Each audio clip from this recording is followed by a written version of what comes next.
Hey, what's good, people? This is episode 109. This is the Option Podcast. I got that woman, Kelsey Brandin. The episode starts right now.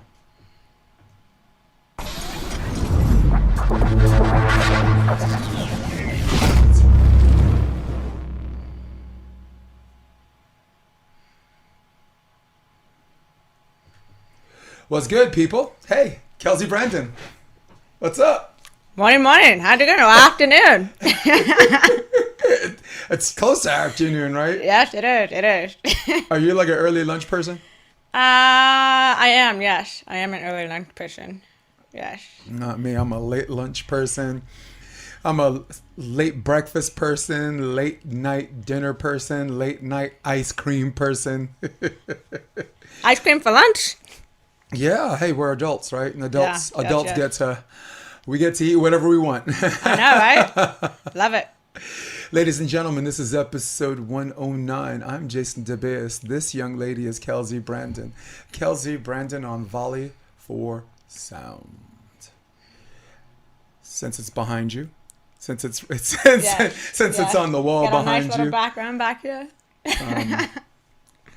What is Volley for Sound? Let's just start that way. I'm gonna go in interview mode for a little bit, and then we could just chat. We could just chat it up. Yeah, Volley for Sound. Most people, hopefully when they hear about that, they're like, what's, sound? All right. So basically, it's a co-ed boys volleyball tournament that raises awareness for the hearing impaired and for the deaf.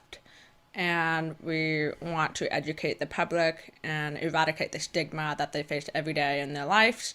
And so it was really how it all started is in honor of my hearing specialist.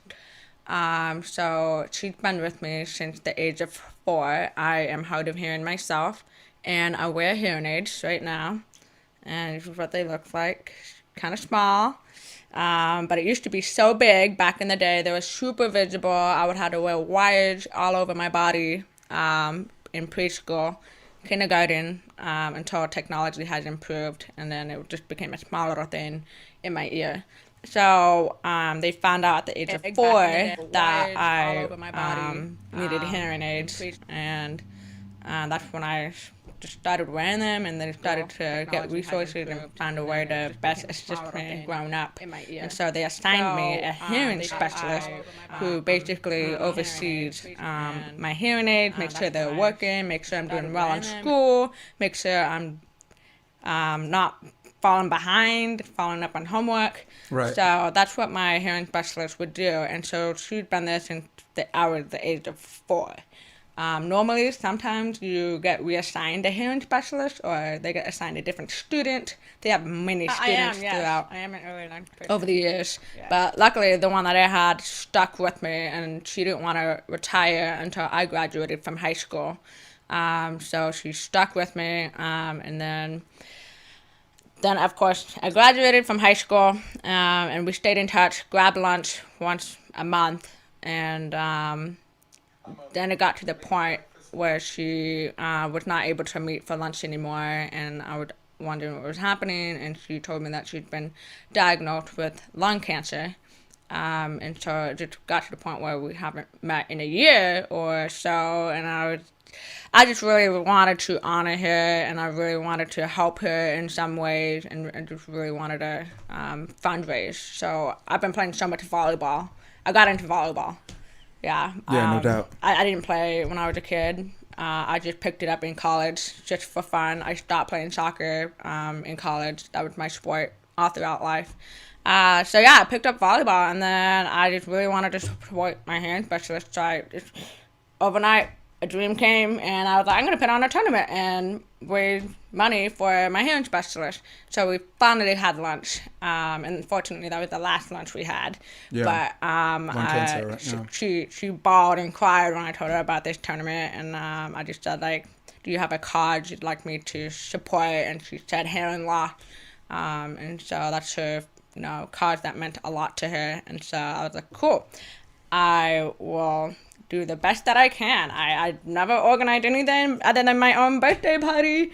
But yeah, all right, we'll see what happens. So that's how the whole process started. And I just brainstormed. I was like, what's the name? What are we going to call this tournament? Oh, Volley for Sound. There it is.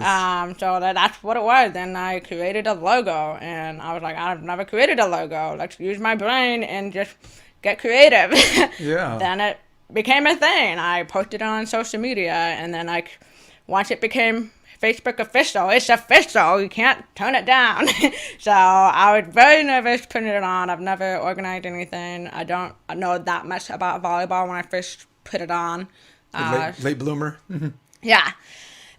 I was just getting started in volleyball. And so I knew a couple of like people that I played with. But I've also heard about these other tournaments, the smaller tournaments. So I would reach out to all the tournament directors that would put on tournaments in the South Bay.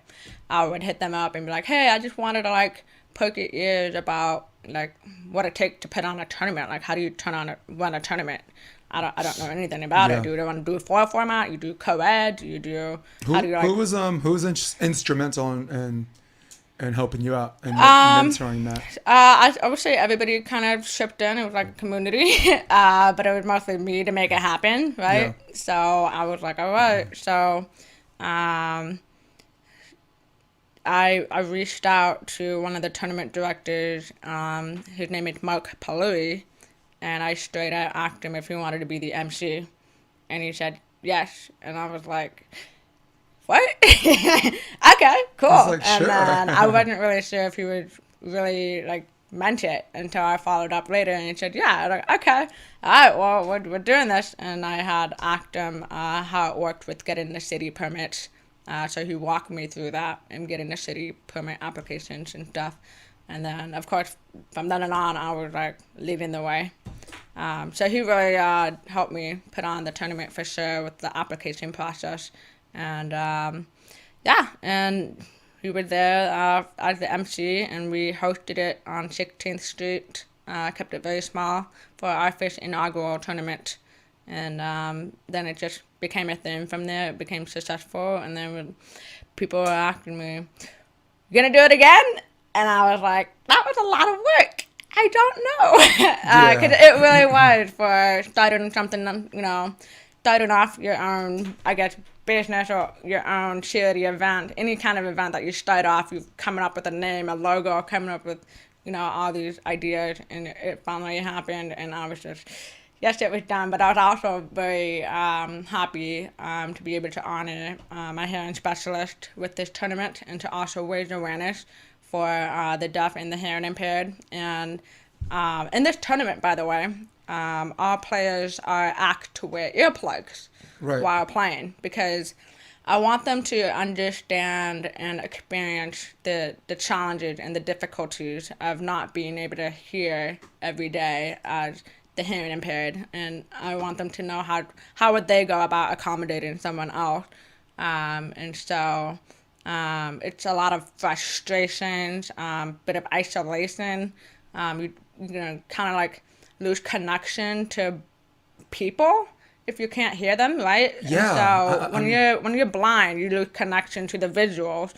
But like when you can't hear, you lose connection to bonding with your teammates. You lose connection to like bonding with new people, and like you can't always be involved in every conversation. So it gets a little rough there and socializing. What was some of the? I'm actually just trying to. The whole time you're talking, I'm trying to. Facebook Live is giving me nonsense about video resolution. So for people watching the live version, chill out. We're good. I mean, the video version of this is on my Ninja Flame, so I get to mess with the bit rate and the resolution later. So the sound quality comes out clean.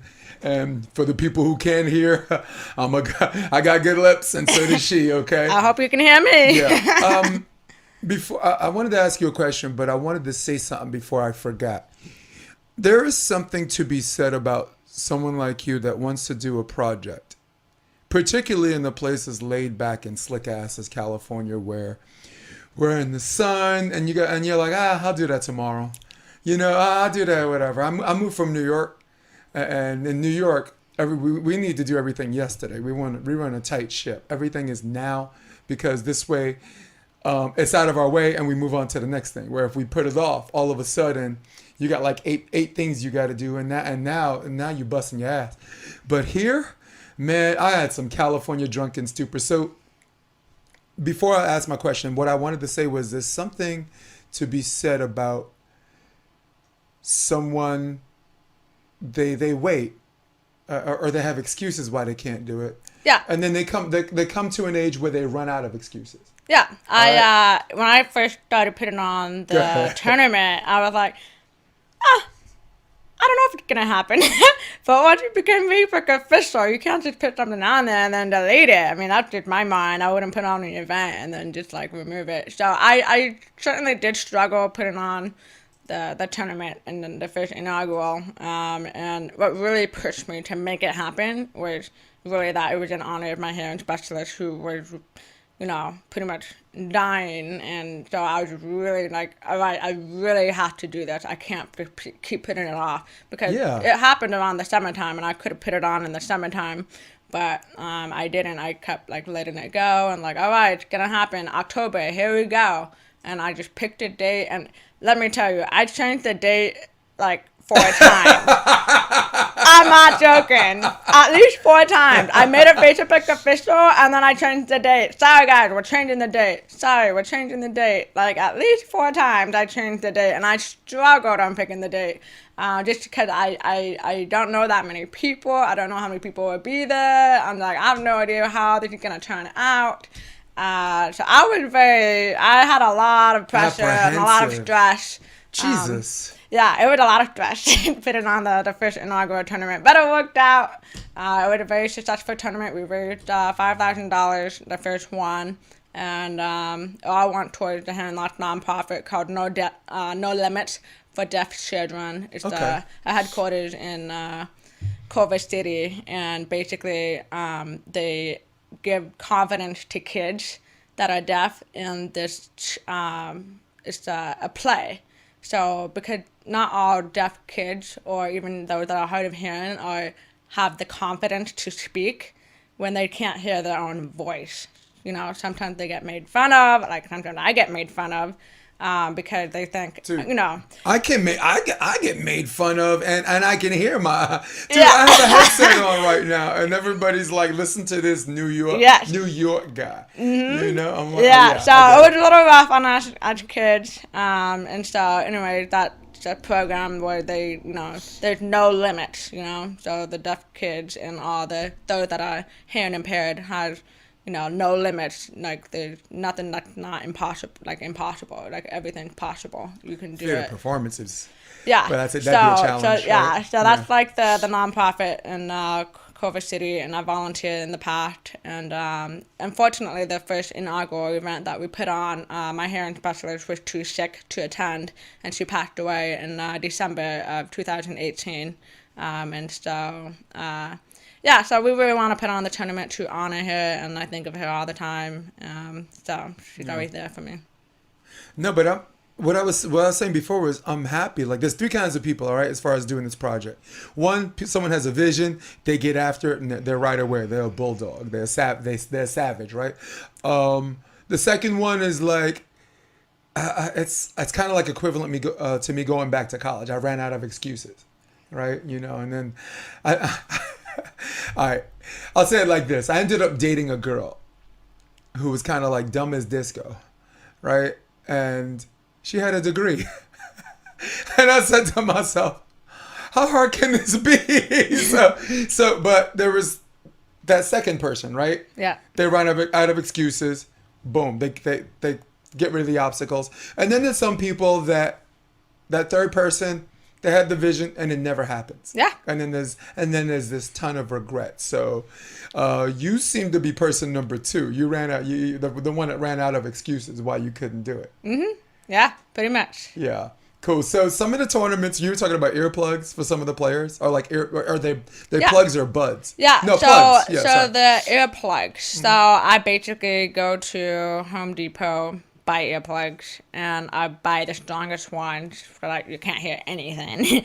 Obviously, there's no such thing as like one where you can go completely deaf, unless you buy headphones and headsets. But you know, kind of hard to wear that while you're playing. It's an expensive thing to buy. So earplugs seem to do the trick and getting people to have some sort of like hearing loss where you can't exactly hear everything on the court, but you can have at least some sound blocked going into your ear. Okay. So, and I've had a successful turnout and having people experience it because they told me they felt frustration, like not being able to hear, and some of them like couldn't resist like not pulling it out just to hear, you know, their friends, and like it's like, yeah, that's me every day. Like I can't hear all the time, and so like I want them to kind of just experience and be in the steps of the shoes of the hearing impaired. So I think it's a great idea. I think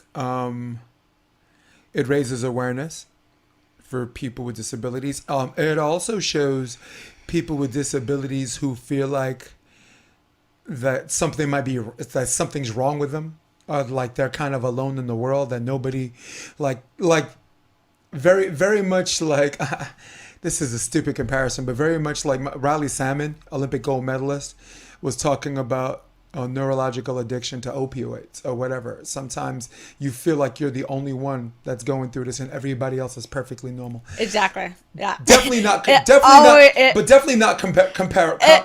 but only comparable. The buck stops with just this feeling of loneliness. I'm so not making that comparison. To be honest, I've always felt that growing up. Like I was like, I'm all alone. Like you really are not alone. But as a kid growing up with hearing loss, you certainly do feel left out. You certainly do feel alone. Like all your friends want to go hang out, and then you're like, oh, you know. But and then you can't be a part of that conversation. You missed out on bonding with them. You missed out on their connections, and so it was certainly rough. And I've always thought to myself, like, why me? Why do I have to be the one who can't hear? Like, why me? Why? And so as I would, you know, connecting with my hearing specialist, she was just like, well, why not you? And I was like, that's a good way to think about it.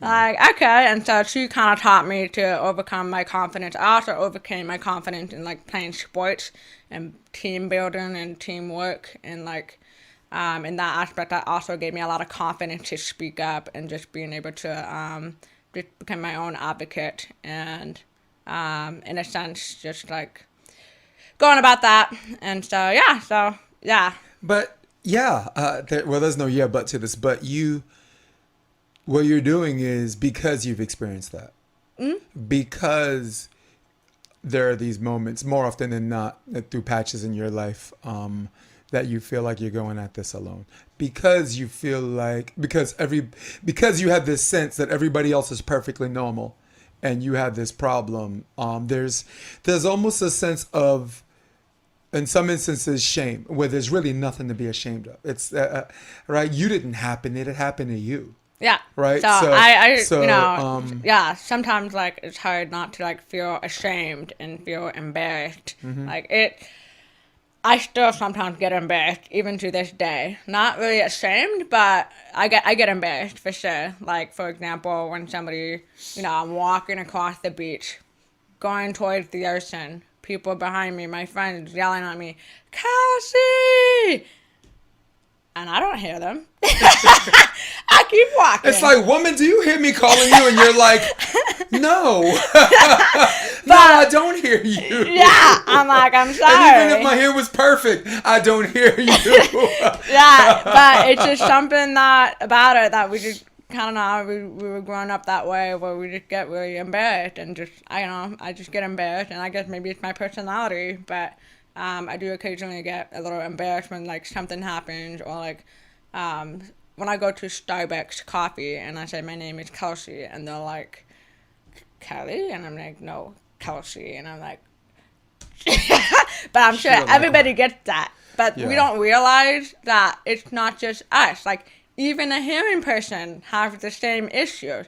But like I never knew that, because I think it's based all on that I can't hear. And so it's so funny because like even when my grandma starts losing her hearing, she was like, is it normal to like not hear every word of the movie? Like she didn't hear every Yeah. word of the movie, and I was like, normal to me. Yeah. But like, oh, is that normal for like just a regular hearing person that doesn't have hearing loss? Are they supposed to hear every word of a movie? And so when I was watching a movie with my family, sometimes they ask me, wait, what that person say? And they look at me and I'm just like, oh, you like didn't hear that? Okay. Yeah, I don't know what that person said either. You know- So we're on the same page. You know, in these movies and these TV shows, sometimes technology really helps you, but sometimes technology hurts you. Yeah. There are shows I watch, right? And my hearing's pretty good for the most part.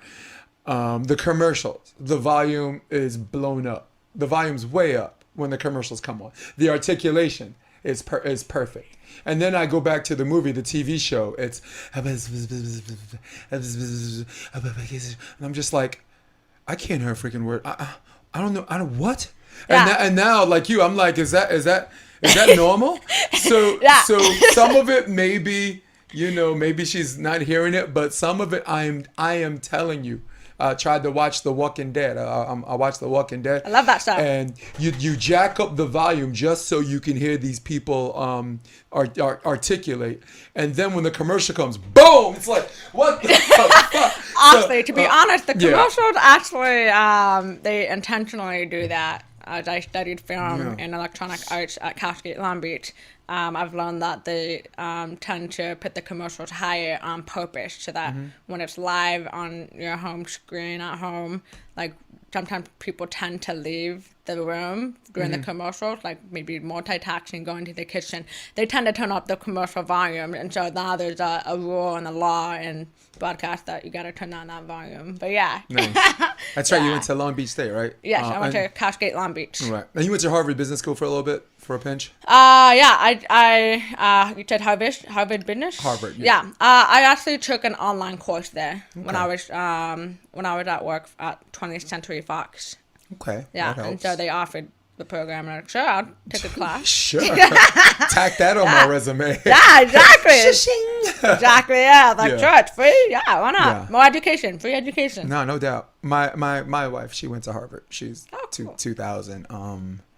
It's weird because for me, all of my long-term relationships, and there haven't been many, just not an easy person to get along with. But Seems pretty easy to me. But yeah, well, that's because I get to know me. Sure.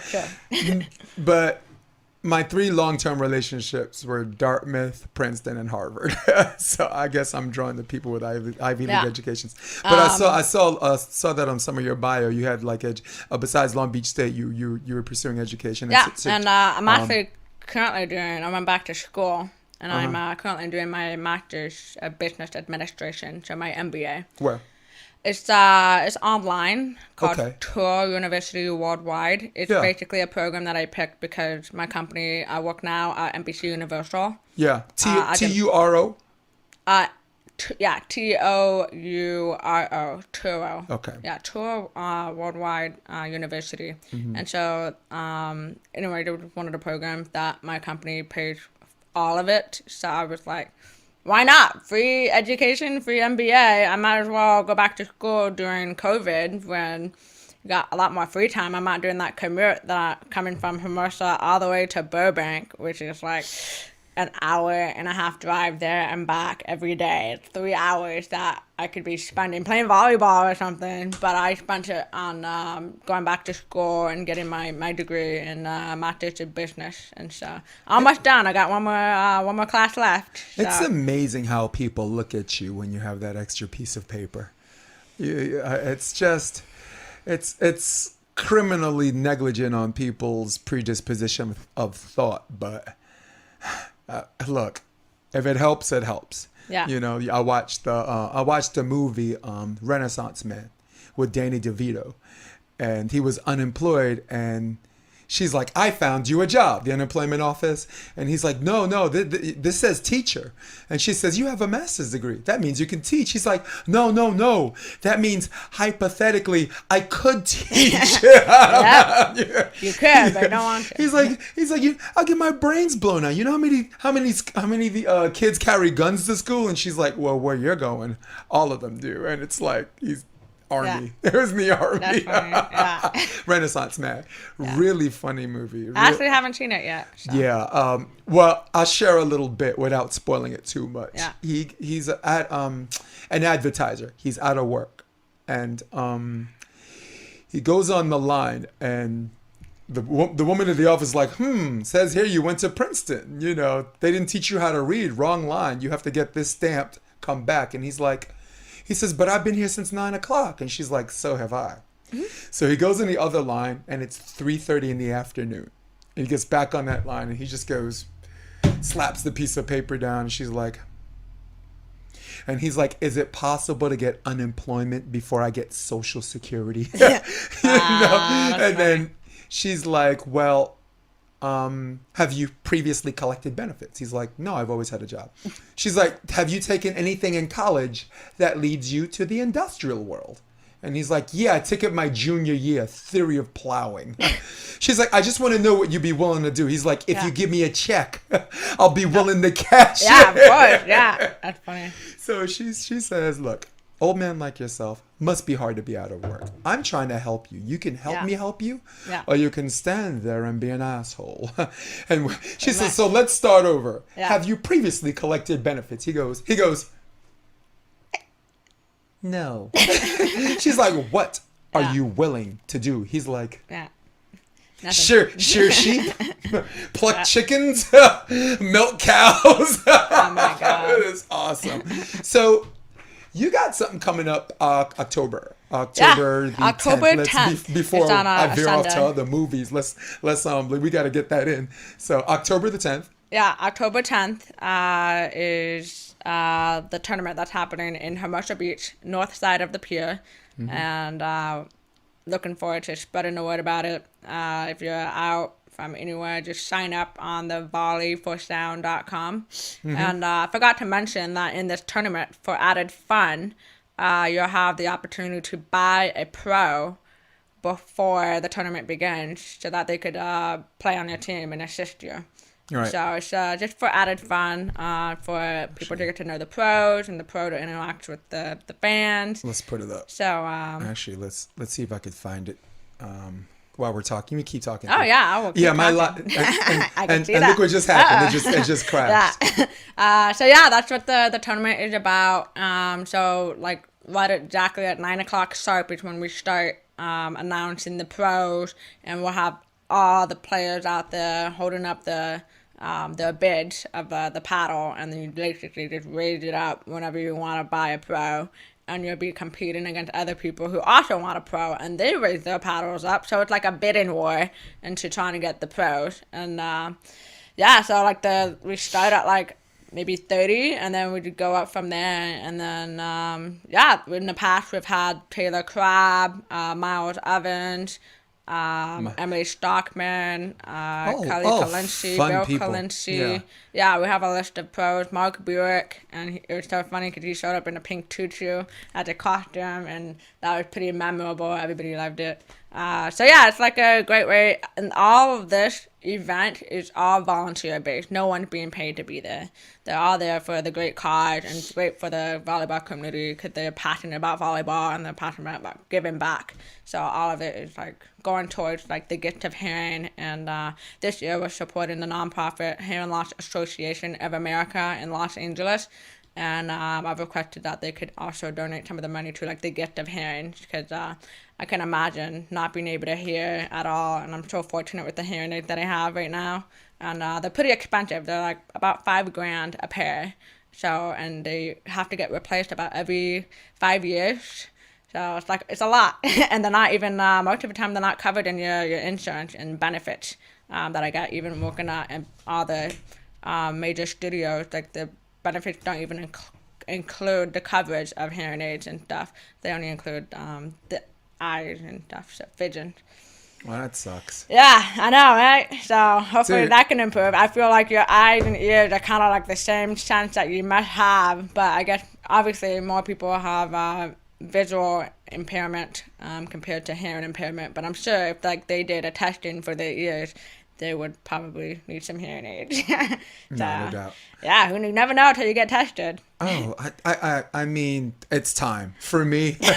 Like, my wife is like, dude, go see the eye doctor today. Go see the ear doctor today. Go see everybody today. Have a colonoscopy. Like I'm 51 right now, and for the most part, I mean, whatever. I got my cheat nights or whatever, and this and that, and I'm just gonna try. We just crashed, so I'm just trying to put this back up. Yeah. I like this volley for sound thing that we got going on. I'm gonna put that right back up where it belongs. Yeah. So we just gotta take care of ourselves. An ounce of prevention's worth a pound of cure. And that's what this tournament is to like raise awareness for, the hearing impaired, and we'll also have a bunch of sponsors that will be there. So we'll have the John Tracy Center, who I've just learned about, and they've been around for 80 years, and they pretty much have the same vision that I do. And the CEO reached out to me and was like, how have we not heard about this tournament yet? And I'm like, well, I guess I'm not doing a lot of marketing for it and promoting it, so I'm trying to, but it's a one-person job doing all this. Yeah, dude. Like, I need some help. But, so we have a lot of volunteers that would be there on the day of the event, but it's pretty much me organizing this volleyball tournament, pretty much me putting on the website, the video I edited, the pictures I edited, pretty much everything, the marketing, all the, the stories about Volley for Sound on like the local newspapers, NBC, all that is like me reaching out and saying, hey, we have a story. And it was not that easy to sell. Like, I had to, like, talk to them and be like, hey, like, let's do this. How instrumental has Volleyball NBC been with helping out or whatever? What's the question? How instrumental has NBC? Have they been helpful at all? Because I know you're working with them a little bit, or is that something because is that something you just keep completely separated?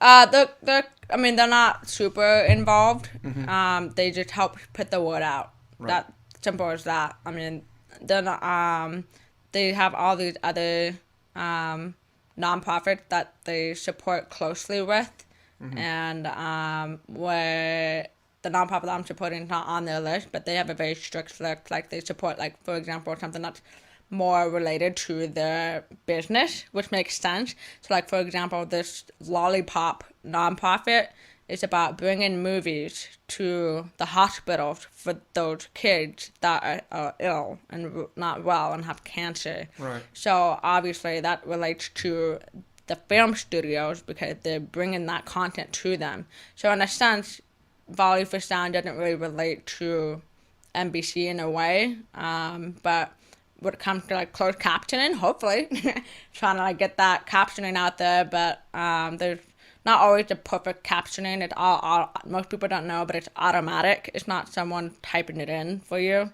They're all automatic because no one can type that fast up to speed. Maybe, who knows? But there is actually like that I've learned about going through college. Like, there's an interpreter who can basically type everything word per word while the professor's speaking. But it's hard for me because I'm reading and I'm also hearing at the same time, and it's not easy. So sometimes it's best without that machine and just listen to the guy, and if I don't hear the instructor, I will probably ask questions and stuff like that. So. Yeah, it's something that if you choose to do it that way or the former way, you have to practice that outside of that venue, right? Like right now, I'm wearing a headset right now. Yeah.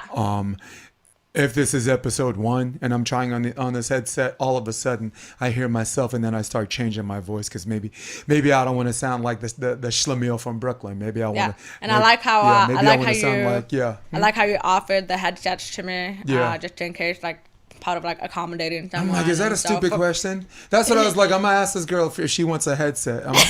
Everyone's gonna be like, dude, you are an idiot. But no, it actually, like, no. for real, like that's something that could accommodate someone who's hearing impaired because they hear better with the headphones, or like they hear better with the sound going closer to their ear than like farther away in distance. So it really depends on whoever you're talking to. For me, it's best that I don't wear them sometimes, but sometimes it does. It really just depends on the situation. But because we're in person and I can lip read you and hear you pretty well, then I'd like, I'm fine without the headphones. But sometimes when I have the headphones, I also still have my hearing aids. I don't know if you could tell, but I get feedback. Okay. I hear it actually. Yeah, so That's anything cool. that's close, so even when I hug my best friends, every time they give me a hug, I like, They're like, put your "What's head good?" away from my You're ear. like, "Ow." Yeah, they're like, well, what is that? And I'm Ow. like, you know what it is, girl. Put your head further away from my ear. You don't need to hug my ear. You want to hug my whole body. There it is. Yeah, Jeez. yeah. Well, you're also practiced. You don't need to hear yourself. I mean, the hearing aid gives you more than enough feedback than what's needed. I mean, right now, like to me, do you know what you sound like right now? No, I You don't. sound like a girl who plays a sport. Oh, wow. Thank you. I like that compliment. There's certain girls, and I've been teasing my wife about it because I always say they have like dude voices, like Pam Shriver from tennis. I could picture her saying, "Let's evacuate these bitches." Yeah, so very much like that. There's one of my favorite fighters for a long time, Matt Hamill. He's deaf. He was in the UFC. He was an NCAA champion, a Division III. He could have easily been a Division I champion. And he was able to fight. I think he was 8 wins, 3 losses in the UFC. And he was able to do it, between rounds. He had a sign language guy, a translator, stuff like that. And I don't know what the hell I was just doing with my hand. I don't know sign language. Yeah, well, it's funny because people ask me if I know sign. Yeah. And so, to be honest, I only picked up sign language like in college when I was like, given an option to like pick up sign. I'm like, oh, cool. So I did practice, but like you forget if you don't practice, you forget your sign language. So, No doubt. Yeah. Yeah, So it's I very only much do like what my you're saying. Spanish. But when I see it, I'm like, I totally understand. Like I remember what that means. But when I do it myself, it doesn't always come out. So this is hard of hearing, and then this is deaf. And so, if you don't practice, you kind of just forget your sign language. And so, there's not that many people I could practice with that know sign. But, I did. I'm not fluent. I just know the basics. I know the alphabets. And so, on top of it, at this Volley for Sound tournament on October 10th, we will actually have an ASL booth where we could finger spell your name. Right. Yeah, so anyone that wants to participate in that can stop by the booth and just have like a guide to learn how to finger spell your name. And I think learning how to, like knowing all the alphabets is at least a step towards communicating with anyone that's deaf, just because you can spell out the words and stuff like that. And so hopefully it encourages a lot more people to be aware of like what ASL is and like what the acronym is and stuff, so. Yeah, and I mean, I think it only helps and it doesn't hurt. Someone wants to know something. Someone wants to learn something. Someone wants to be better at something and maybe be a better version of themselves. Doing this is as noble as anything else, right? I mean, again, the fighter Matt Hamill, he had a fight where he got like blood in his eyes, right? And you got this referee saying, "Matt, can you hear me?" And he's like, "No." I mean, right? The guy can't hear you. So it must have been like really scary for him to have blood in his eyes. He can't see. Yeah. And he also can't hear. So, and like, it would be nice, like out of all the referees assigned by the athletic commission, maybe there's one ref that's like, hey, I want to take all of Matt Hamill's matches and I could do sign language, learn sign language, or like you said, like the key thing, which if something happens like that. And I think if there was at least just one ref that said, let me do that, that's not just him making a better version of himself, but that's trying to show people who think the UFC, back then and even now, people classify as human cockfighting. Just two guys just beating each other up and everyone getting drunk, and that it would help show everybody that it's a legit sport and they take care of their own. Yeah. You know, and there's nothing in the world. And we're volleyball people, right? There's nothing that will raise this sport and awareness for the sport and money for the people who are trying to make money playing this sport. Yeah. Than the ability to just have inclusion, which I'm big on.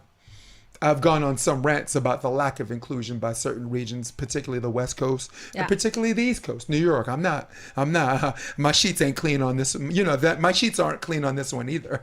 I don't have clean sheets. Yeah.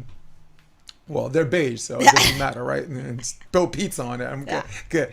But inclusion's one thing, and do things that make better versions of yourself. Like what you're doing helps the sport. That's why I wanted you on the podcast. Mm-hmm. You know, I want two people on the podcast, the interesting and the interested. It's that simple. Yeah. Taylor, I know gave a bunch of money. I don't know if it's a write-off or but I mean, even if it is a write-off, he chose to do it that way. Right, so there's nobility in that. Yeah. And last year, Brandon Clemens was in at the tournament. Jace, he was. I think it was Jace Pardon too, right? She was there too. Was it Jace? Not yet. No, she was there. Yeah. But we did put one on that was kind of a low key tournament. Yeah. But, don't ask, don't tell. We didn't really do any like auction for the pros. But Brandon Clemens played in it 2 years ago. Obviously not during the COVID time. He played during COVID. But he's a hunk. Yeah. That boy's a smoke show. He would love to play again. But I think he's I think I'm a little gay for him. Yeah. You lip read that, right? I think I'm a little gay for him. He will hopefully let us know because I think he's going through injuries. So we'll see. Yeah. But we're hoping to have everybody out there on October 10th. Again, if you're interested at the Co-Ed Forest tournament, you must have at least one girl, and you just sign up at the volleyforsound.com, and then just be present on the day of the event, and then just show up on time, and then of course don't forget to bring some cash or your phone to be able to pay the payment for the bidding war of buying a pro. And just know that when you sign up, you must have at least 4 on your team. Don't sign up with just 3 hoping to buy a pro, because you're not guaranteed a pro. Yeah, the highest bid we had was $400 for Miles Evans. That's that hippie bullshit. Even my dad that came out to play, which he had ready to spend at least $400. He waited till last minute at the end of the auction and didn't even win a pro. I was like, oh my God. And he needed it the most. But it turned out to be such a fun event of just buying the pros, and just like a great way to bring the community together in volleyball and be raising awareness for the deaf and the hearing impaired all at once, to come in for the cause. And so I look forward to pinning it on, even though it can be a pain in the butt. It's a lot of work, but I enjoy doing it. I enjoy organizing. Anyone that knows me knows I like organizing. They always put me in charge of a project, and I'm like, how many hours in the day? They wait for me to plan and organize things, and I was like, no, this time I'm not. But so I enjoy doing this and putting on the tournament. I look forward to having everyone there. It's going to be a big one. We already have 50 teams registered, and hopefully we can get up to 80. So that's my goal. Wow. Is that going to be south again, the pier? South? It's going to be north of the pier. So there's 16 courts, and so closer to home. Yeah. So we'll see, but we've already overcome my goal so far. So I just want to keep going at it. We're only a month away, or 3 weeks away. October 10th. It's not that far. It's just around the corner. I'm looking forward to putting on this tournament, and I won't be playing. I'll be too busy organizing, heckling some of the players on the court. Yeah, you need to. It's time for you to start building the Kelsey army. Right? This thing where you're flying solo a little bit, and you have some help here and there. As it continues to get big, you got to enlist people that you trust, and then make this snowball bigger as it's rolling down the hill. Look, I'm doing this podcast whatever, the person that texts my show, she's not around. I got a little Brechtian setup, right? So I'm not trying to fool the audience. I mean, I might have this thing behind me, but the audience isn't fooled. They know my command center is in my house. But at the same time, I'm not trying to hide that, and I'm not trying to promote it for more than what it really is. But you, right now, you're promoting something exactly what it is, but it can be more. For me, for my aesthetic setup, this is it. This is my ceiling. Yeah. The content is always gonna tooting my own horn a little bit. The content's always gonna be limitless. Yeah. But. Well, I have a question for you, Jason. I'm still straight. I'm not gay. No, wait. Sorry. Are you gonna be playing in Volley for Sound? I gotta tell you, I play volleyball maybe twice a month. Yeah, I haven't really been playing either. And I will, from the 8th to the 15th, I'm going to be in Carmel, California. I have some friends, the SOB crew, South of the Border Vacations. They have a pre-get-together before they start going to Mexico. They have 3 stops: Ixtapa, Puerto Vallarta, and Cabo. Oh, nice. And I haven't been able to make the trips because I'm coaching club and I was traveling, doing color commentary or whatever. Yeah. Because I mean, this event you're talking about is something you have a better chance of having me call the finals, right? Set up a live stream or whatever, or bandwidth strength. You have a better chance of me calling the finals than playing in it. I do love to play, but like if I can't do the things that I'm good at, I just don't want to do it. It's not. Well, this tournament is just for fun, and there's different levels. There's a pro division, and then there's a fun division. Even beginners are going to be out there playing. I haven't actually personally been playing. It's the biggest lie in volleyball. Yeah, it's the biggest. It's fun until the score is 17 up. And then the referee has a decision to make where it goes one way or the other, and everybody gets all heated. And I'm like, I thought this was fun. They're like, shut up, shut up. Well, hey, it'll be your fault. I mean, you could have bought a pro, so just saying, a pro would definitely help you there. Well, honestly, I think I'll bring pros with me. I have a pretty good. Thank God I made friends out here really quick. 5 years doesn't seem like a long time to do the things that I've been doing to get to where I gotta go. Yeah. But I, like you, I keep my promises. Yeah.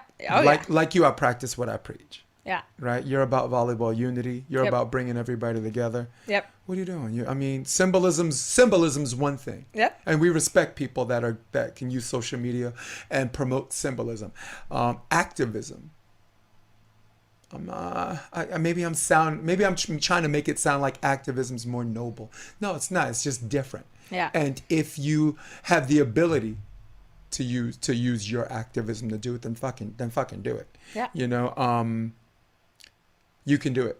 Mm-hmm. I can do it. And I think the people who can do it and who are able to do it should. Again, it's not for everybody, right? Like, at the end of the day, I'm not going to play in the AVP in Manhattan. I'm going to coach it. Yeah. All right. Those that can't do teach. I'm not going to play either. I'm going to be heckling. Yeah, I know. That's my job as a fan. I played 2016. I was coaching Rafu and Kevin. I was training with them, helping them prepare for Manhattan Beach. Kevin McCulloch and Rafu Rodriguez. And I was like, what the hell? Let me just play one, So I played in it. And Rafu and Kevin, they made the draw. And then contenders bracket, they won like 5 straight matches and lost to Todd Rogers. That was his last tournament. But yeah, maybe I gotta hit up Todd Rogers. What? He's gonna be. October. He's probably gonna be at what's the hell of that beach with like really terrible sand? Pismo Beach or something like that. What's it called? Bismo, somewhere. Pismo Beach. That's in St. Louis. Slough. Yes. San Luis Obispo. Yeah, I was John's assistant, director of Dovo, director of operations for his women's beach team for LMU. John Mayer is actually going to be in the auction. 2016. He's in the auction for this year. He is? Yeah, he finally said He better show up. Yeah, he better show up because I think they have a tournament the 8th or the 15th. No, but yours is the 10th. Yeah, mine's the 10th. Good. Yeah. The 10th is Sunday. It's on a Sunday. Right. And I think their tournament's Saturday. So, all right. Yeah. Cool. But I'm like, are you sure John's going to show up? I Man? know. Yeah. He better show up. But hopefully he did say Yeah. I will follow up with him. But he said he was interested in, Yeah. applying and being in the auction. So John I'll have to doesn't. follow up with this guy. John does not. If John says he's going to do something, he's going to do it. Yeah. John, I consider a friend. Probably him to me more than me to him. I mean, he's got friends, he's got family. Of course. But when we see each other, yeah, we're like brothers. Yeah. It's like, where have you been, where you been hiding? So, yeah. And again, I mean, I've said it numerous times on my podcast. He's one of the people that have helped me kind of just like network myself and my ability as a coach. He had a podcast himself. Yeah. So, yeah, Coach Your Brains Out. Yeah. And he's come on this podcast. He's twice. Yeah. Todd's also come on. Dane Blanton. Oh, okay. So I did my little West Coast weave first. We're also trying to get Dane out here as well. So yeah. we'll see. We'll see about that, Yeah, right? no, right? Yeah. a lot of the pros, have a hard time committing so far in advance. So, And Dane also has a lot of food on his plate outside of coaching. Like, okay, he's at USC, and they'll be on their non-traditional season. But if he's in the South Bay and he's free Sunday. Oh yeah. He's also taking over for like LA Volleyball Club and LA Beach. Yeah. He's taking over for Stein Beach, Metzger, and J.O. Jason Olive, a name a lot of people don't know, but the old school people definitely know, is doing indoor. Yeah. So, and I'm doing both. I just signed with them a month ago, so I'm gonna be coaching both. Oh, cool. For both clubs. Awesome. But well, hopefully, I don't know if Dane knows that yet. Gotta let him in on that. It's like, wait, what? But again, I really like what you've been doing out there, and I got to meet you out there. I got to meet this great human being. I got to meet this woman who's real, who's honest, who obviously loves the sport. The sport makes your heart beat. Yeah, right? It is. I'm addicted to it. Yeah, I mean, I play every weekend in a tournament, so. I mean that sound, that beat of your heart, the way volleyball makes our heart beat. It's not. I mean, you don't need a hearing impaired thing for that. Yeah, it's pretty funny because I went to a family wedding on a Saturday, and we decided Friday night. My brother hit me up like, "Do you want to play in like this tournament on Sunday, like CBVA AAA?" And I was like, "Heck yeah!" And then we like talked to our family. It was like, so we're actually not gonna stay at the hotel Saturday night for the wedding. We're just gonna drive back home. So of course I drove sober and then drove back, but we literally left around like, I don't know, maybe 1 o'clock or 2 from the wedding Saturday night, and we just like drove immediately home to Hermosa Beach to play Sunday the following morning. We got only 4 hours of sleep, and we managed to get second place. So I mean, just like it's hard. We play volleyball every weekend, but it's hard to say no sometimes, and so we just do it, and it all worked out, and so we had a blast at the wedding, and we all had a great time at volleyball first day. You're a volleyball late bloomer. What got you into it? What got me into it? I'm a late bloomer, and I got a story to tell, but this ain't about me. I This am is a late about you. bloomer. It's funny because I was raised in Manhattan Beach, so it's kind of odd that I never really picked it up until recently. But I would always go to the beach to go body surfing, biggie body and surfing.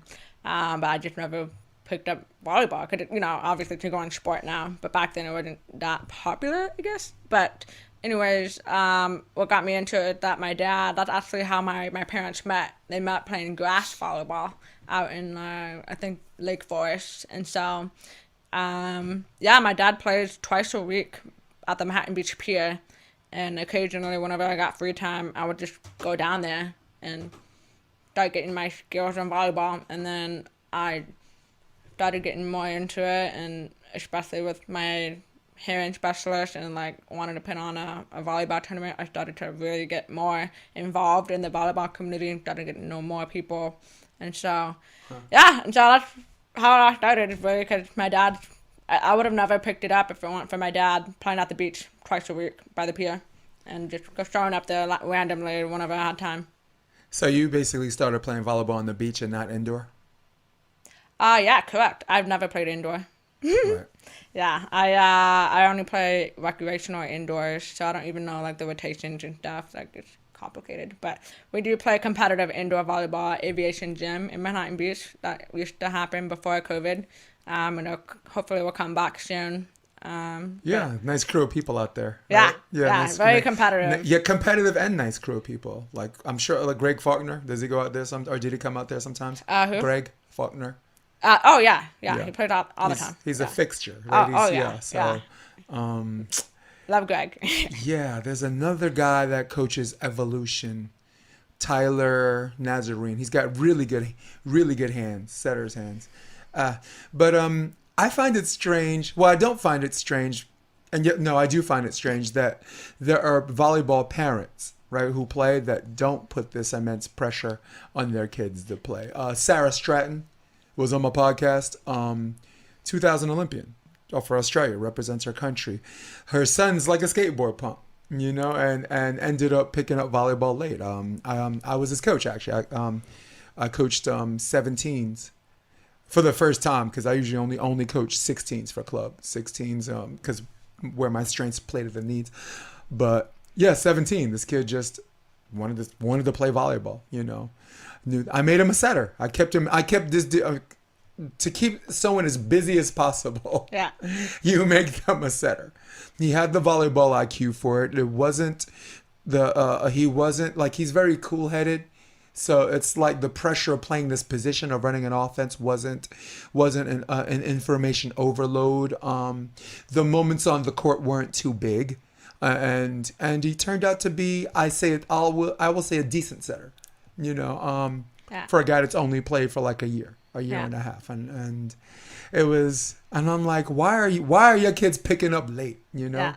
Donovan Ivey, who's Brian Ivey's nephew, another 2-time Olympian, and his father, they both played at USC, I think 1 year together. Okay.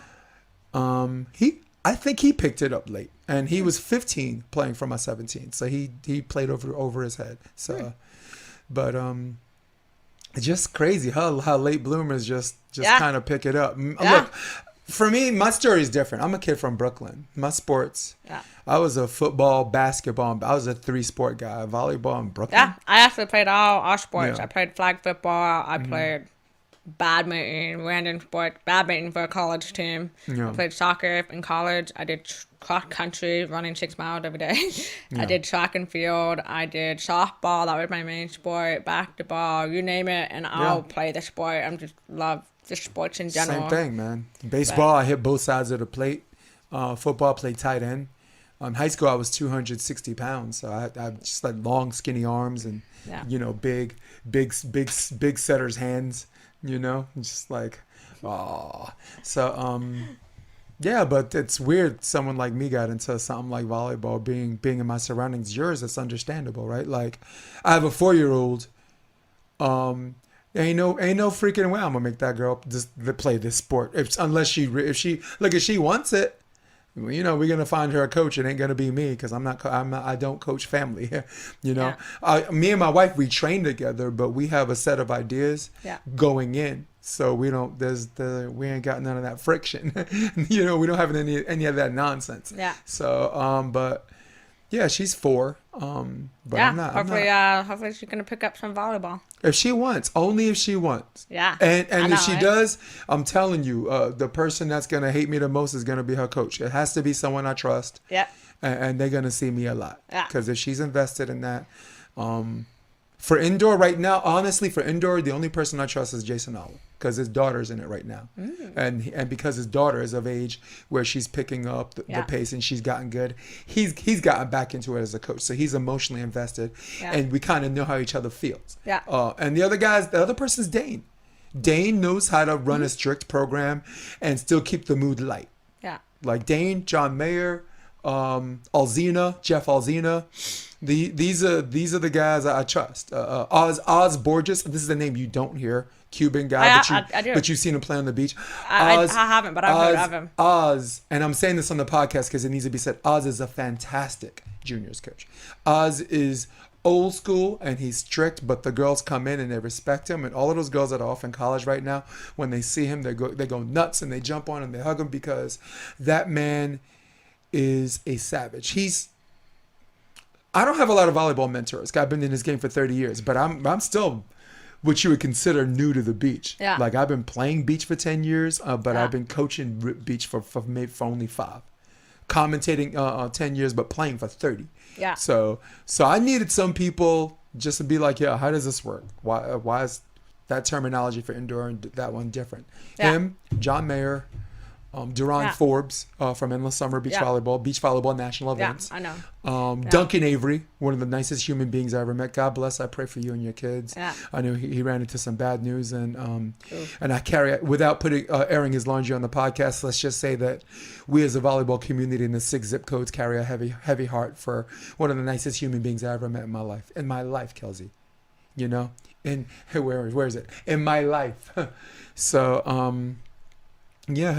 Anything else you want to plug? I'm not trying to keep. I actually forgot to mention, since we were talking about volleyball classes, there will also be a silent auction at the volleyball tournament, and there's going to be an in-person and online as well. So there's going to be volleyball classes. So some of the pros that can't make it, some of them donate some volleyball classes, and so be on the lookout for that. Get good deal from there for the silent auction. Yeah. So. That's going to be great. Yeah, and there's also going to be raffle prizes there. And so, so it's going to be a fun day. If anyone has any questions, feel free to reach out to me. Yes, plug it. Yeah. Plug your site. Yeah. Plug your site again? volley4sound.com. So, volley and then the number 4 and then sound.com. Volley for sound. Yeah. Mm-hmm. Look, it's been an hour. I'm not keeping you here like Brian McDermott. I know. I gotta go back to my some of my actor friends. We're rocking 3 hours. Like Tony Potts, who's he was the host of Access Hollywood. Yeah. He was on a little bit, and we could have went all day, and sooner or later you got to use the bathroom, sooner or later, right? Well, I don't want my boss calling on me right now. No. So I do work for NBC. Anyone seen Kelsey? I'm working Volley for Sound, and I'm also working NBC. Oh my God, I could picture that. Kelsey, I know you hear me. And I'm also. Do I get to use that now? I get to use that now, right? No, I don't hear them. I'm just here during my lunch break. So, shoot! All right, yeah. All right, so hey, let's wrap up here. Ladies and gentlemen, Kelsey Brandin, she might love you, but I don't love you. In fact, I can't stand any of you guys, okay? So for everybody at home, for everybody on your iPhone at Starbucks, for everybody on your iPad, for everybody on your Droid, I'm Jason DeBeas. That's Kelsey Brandin. This is episode 109 of the Option Podcast. I'm going to hit my music. Stay with me after this, and we're out. Come check out the Option Podcast on optionvb.com. It's also available on iTunes and Spotify and on YouTube under the NY Varsity Sports handle. You're going to love what you hear.